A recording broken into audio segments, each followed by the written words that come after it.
ఎంతవరకు బ్యాలెన్స్ అంటే స్టోరీనండి మెయిన్.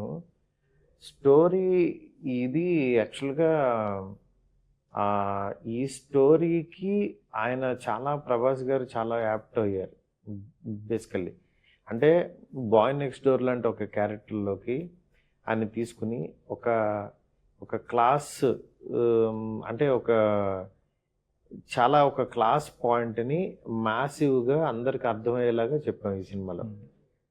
అందుకని ఈ సినిమాకొచ్చేసరికి ఏమవుతదంటే ఆయన్ని హ్యాండిల్ చేయడం కంటే ఆయన కథలోకి అడాప్ట్ అయిన విధానం.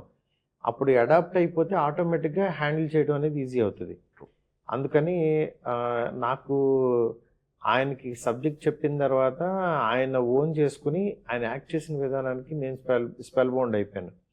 అందుకని నాకు ఎక్కడ నాకు ఇబ్బంది కలగలేదు. ఆ కైండ్ ఆఫ్ దీంట్లో పెట్టలేదు నేను. ఓకే. అంటే ఇక్కడ ఇబ్బంది కంటే కూడా ఆ ఇమేజ్ బ్రేక్ డౌన్ అనేది చాలా ఇంపార్టెంట్. ఇమేజ్ బ్రేక్ డౌన్ ఒకటేనండి. అంటే మెయిన్ ఆయన ఇమేజ్‌ని దృష్టిలో పెట్టుకుంటాము. కానీ కొత్త సినిమా తీయాలి. At the same time audience ఏమో కొత్త సినిమా చూడాలనుకుంటారు. వీటిలన్నిటిని దృష్టిలో